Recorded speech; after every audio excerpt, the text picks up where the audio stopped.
Eh ben bonsoir tout le monde. Bon, avant de passer à l'équipe de France à la Coupe du Monde, on va d'abord revenir en détail sur la saison de notre club. On va voir qu'est-ce qui a cloché, qu'est-ce qui a pas cloché, qu'est-ce que vous avez aimé, qu'est-ce que vous avez pas aimé. On va d'abord commencer par le bilan général. Bon, on a reconquéri le titre. C'est déjà mieux que zéro. Comme d'habitude, on est aussi efficace en coupe. Bon, bien évidemment, comme c'est souvent le cas sur les dernières saisons, la Ligue des Champions, bye bye avant les demi. Mais en même temps, quand on a cette pédérasse de l'équipe qui arrête pas de nous cracher dessus et dire qu'ils sont payés à faire ça, et que de l'autre côté, on a certains joueurs qui respectent pas l'institution, forcément, on va arriver à rien. Parce que on a des joueurs qui pensent plus à leur gueule qu'au club. On va pas y arriver, si on a un vestiaire qui est pas soudé, on va pas aller en demi. Et puis, faudrait peut-être arrêter que l'équipe, ils arrêtent de sucer les deux Olympiques, parce que visiblement, il n'y a que ça qui les intéresse. Chaque article qui nous pompe sur Paris, c'est toujours normal, c'est toujours de la merde. Ils arrêtent pas de nous cracher dessus et dire qu'ils sont payés à faire ça.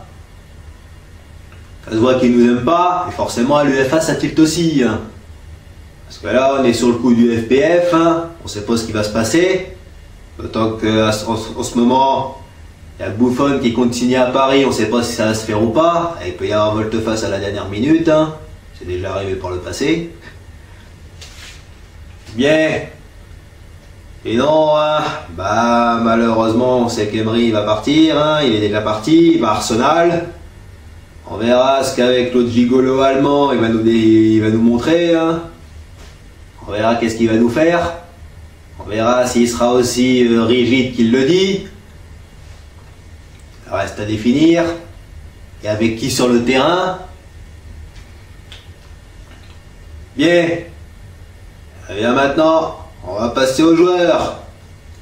Le top 3 et le flop 3. On va commencer par les tops. Numéro 3. J'aurais pu mettre Mbappé, mais non. Ce sera pas Mbappé, ce sera notre petit Argentino, Lo Celso. La révélation de la saison. Parce que quand même, il arrive de Rosario il y a 1 an et demi, il joue des bribes de match en première partie de saison. Bon, il a bien profité des blessures récurrentes de Thiago Motta pour avoir du temps de jeu. Mais pour un mec qui, mine de rien, est devenu international il y a seulement 6 mois et qui va faire la Coupe du Monde, il a quand même montré de bonnes dispositions dans le jeu. Et lui au moins, contrairement à certains petits capricieux, il gueule pas lui. Il se met au service de l'équipe sans la moindre polémique. C'est ça qu'il nous faut comme joueur, exactement comme le Real Madrid. On s'est fait éliminer en Ligue des Champions par des joueurs de devoir. C'est ça qu'il nous faut. Alors les petits capricieux, il va falloir les dégager rapidos. Parce que sinon, je vous préviens tout de suite, les demi on les verra jamais. Numéro 2. J'aurais pu mettre Cavani, mais non, ce sera bien évidemment la star, monsieur 222 millions d'euros, Neymar, qui a été élu meilleur joueur de Ligue 1 alors qu'il a fait que les 3/4 de la saison. Bon, il a quand même mis 19 pions en 20 matchs. On connaît le talent, on connaît le joueur, on sait qu'il peut être très agaçant, qu'il peut être surtout très spectaculaire, parce que c'est quand même pour ça qu'il est là. Il nous a quand même donné beaucoup de spectacles, même si il a loupé une bonne partie de la deuxième partie de saison, il a loupé le Real Madrid, le match retour. Ça a été préjudiciable. Mais au fond, c'est tout. Vous connaissez le talent à l'état brut. Mais j'aurais pu le mettre numéro 1. Mais finalement, c'est pas lui le numéro 1. Parce que bien évidemment, le numéro 1, c'est notre matador. C'est Cavani. Parce que lui au moins, il continue toujours à marquer ses buts, mais lui au moins il respecte le club. Il sait ce que ça fait de porter le maillot de Paris, contrairement à certains joueurs. Je ne citerai pas de nom, ils se reconnaîtront. Et au moins, il a mis que 28 buts. Bon, c'est un petit peu moins bon que l'année dernière. Mais si on pouvait résumer sa saison à un seul but, un seul, là je pense qu'il n'y aura pas débat. Il y aura plébiscite. Celui qui nous permet de garder l'invincibilité, au mois d'octobre, son coup franc au stade Vélodrome qui prive l'OM de victoire et qui nous permet d'arracher un point. Au cours d'un match, on n'a pas été bon d'ailleurs. Alors, là au moins, Le lendemain, les Marseillais, ils ont dû se lever avec la gueule de bois. Ensuite, on va passer au flop. Numéro 3. Là, il y en a plusieurs. Hein. Il y en a plusieurs qui auraient mérité d'y figurer. Hein. Mais voilà. Numéro 3, ce sera Trapp. Lui qui était titulaire la saison précédente, qui se retrouve numéro 2 cette saison. Alors qu'on est à 1 an de la Coupe du Monde. Bon, il a quand même répondu moyennement présent sur les rares matchs qu'il a joués. Mais voilà, quand on fait 2 boulettes dignes de minime en match de préparation, hein, alors que les matchs d'amicaux de préparation, ça sert à définir la tactique, pour la saison, bah là c'est préjudiciable. Hein. Tu nous as fait une Grégory Coupé contre Saint-Etienne, hein, lors du match contre Tottenham en avant-saison. Et c'est ça qui a coûté ta place d'ailleurs. Parce que franchement, les buts que tu as pris, c'est des buts de minime. Ce qui explique qu'Alphonse a joué plus de 30 matchs de championnat, contrairement à toi. Mais encore, même en club, tu as été moyen, mais alors je raconte même pas en sélection. Parce que j'ai vu ton match contre le Brésil, hein, au mois de mars.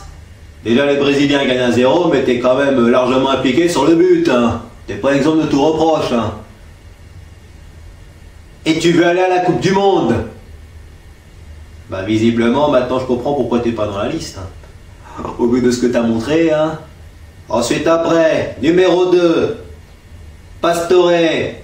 Si on était au cinéma, ça serait Il faut sauver le soldat Ravière. Malheureusement, on n'est pas au Cinoche. Hein. On est sur les terrains de foot. Et qu'est-ce qu'il nous a montré Pastore cette saison?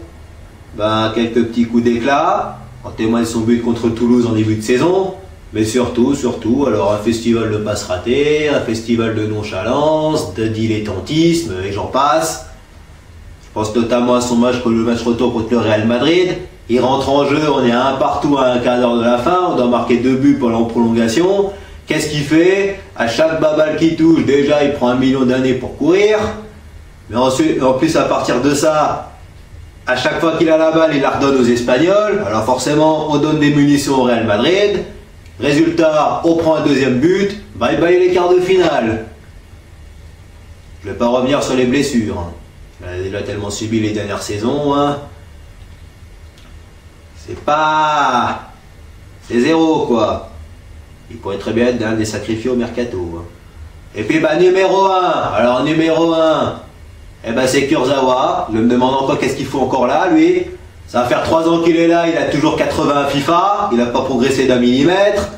Chaque fois qu'un attaquant dans son dos, il prend quoi? Il se prend pour Mathusalem, il avance, il court pas assez vite. Il prend 1 million d'années pour se replacer, et alors je ne parle même pas de la qualité de ses centres. Hein. C'est les centres de Jean-Claude Van Damme. Hein. Vraiment de la merde.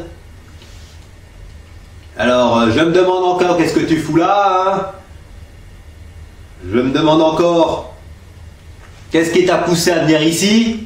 Parce que visiblement, hein, t'arrives pas du tout à retrouver ton niveau monégasque, hein, ça va faire 3 ans que t'es là.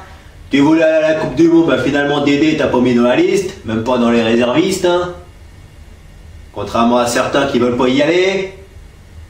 Juste parce qu'ils chialent, ouais je veux pas jouer à mon poste, hein. Adrien, Rabiot. T'as une chance d'aller à la Coupe du Monde, t'es en train de flinguer ta carrière, hein, internationale. Juste parce que tu veux pas jouer à un poste. Il faut arrêter les conneries, hein. Bon. Bah finalement, Kurzawa, tu vas dégager illico presto du club, hein. Je veux plus te voir la saison prochaine. Je veux plus voir tes centres au 3e poteau, hein. Et là, tu t'es fait doubler par Berchiche en 2e partie de saison. Tu vas dégager illico presto à Arsenal ou à Chelsea, et j'en passe, hein. Tu vas dégager en première ligue, hein. Mais moi, je veux plus te voir. C'est vite fait, hein. Bon, bah après les joueurs, on va passer au match. Quels sont les matchs qui vous ont fait le plus vibrer? D'ailleurs, pour les joueurs, n'hésitez pas à me dire en commentaire hein, si c'était bien ou si c'était pas bien et à faire votre propre classement aussi. Hein. Ça vaut de même pour les matchs. Hein. De dire votre top 3 des meilleurs matchs de la saison, de vos pires matchs de la saison. Je vais vous donner le mien. D'abord, on va commencer par les best matchs. Numéro 3, là, il y en a pas mal, hein, parce qu'on a surtout été efficace à domicile. Hein. J'aurais pu mettre le 8-0 contre Dijon, mais Dijon c'est pas l'OM, parce que le 3e match, eh ben, c'est le classico retour. Le classico retour contre l'OM, malheureusement, point noir à la blessure de Neymar. Mais voilà, 3-0 hein, face à un OM qui était pourtant bien placé au classement à ce moment-là. Mais bon, c'est l'habitude, hein, puisque sur les dernières saisons, on a l'habitude de les taper. Après, numéro 2, la démonstration contre le Bayern hein, en début de saison. Sur le même score, hein, 3-0. Déjà, je ne m'attendais pas du tout à un tel match. Hein, on marque un but très rapidement aussi. Hein, mais surtout à une telle démonstration. Hein, on a quand même dégagé Ancelotti, notre ancien coach. Hein. D'ailleurs, à ce propos, il vient de signer à Naples. Et puis, bah, numéro 1, je pense que bah, tout le monde le sait. Hein, une bonne partie va peut-être choisir un autre match, mais moi je choisirais celui-là. Hein, le match du titre. Hein, la démonstration 7-1 contre Monaco. Parce que déjà, franchement, je pense que même sur Betclic ou Unibet, qui aurait parié un score comme ça, et surtout en termes de jeu, quoi, déjà, j'ai même pas reconnu les Monégasques, mais surtout, je crois qu'il y avait 4 ou 5-1 à la mi-temps, il y avait 4-1, mais une telle démonstration pour nous offrir le titre, hein, il n'y avait pas mieux, hein, qui plus est contre le champion en titre. Bon, bah ensuite, on va passer aux 3 pires matchs de la saison, et alors là, il y en a. Hein. Là, il y en a, hein. J'aurais pu en citer beaucoup plus que ça. Numéro 3. Et bien, il y a le match à domicile contre Guingamp en fin de saison. Pour une fois qu'on fait une pire prestation à domicile, hein. J'aurais pu mettre le match de Rennes, hein, mais non. Ce sera le match de Guingamp, même si le seul point positif de ce match-là, c'est qu'on a réussi à revenir à 2-2. Mais quand on a joué qu'un quart d'heure, forcément, on ne peut pas gagner le match. Hein. Face à des Guingampais qui, en plus de ça, ont joué sans complexe. Hein. Mais là, franchement, c'était vraiment inadmissible ce que vous avez fait ce jour-là. C'était vraiment pire que du pipi de chat. Vous n'avez même pas reconnu.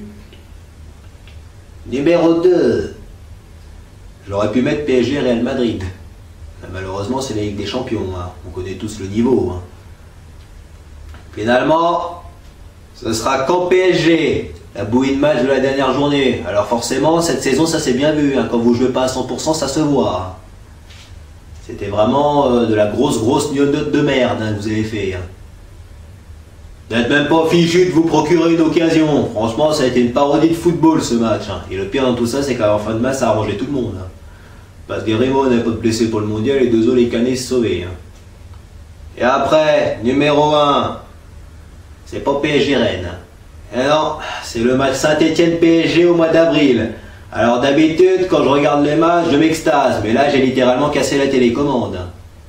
Parce que 3 jours après la mi-temps en Coupe de la Ligue, moi je m'attendais, ouais c'est bon, les Stéphanois, on va les taper quoi. En plus, on réussit bien contre eux. Bah visiblement, ce soir-là, j'ai pas reconnu l'équipe. J'ai pensé franchement, quand je les voyais, c'était leurs frères, hein, c'était leur sosie qui jouait. Hein.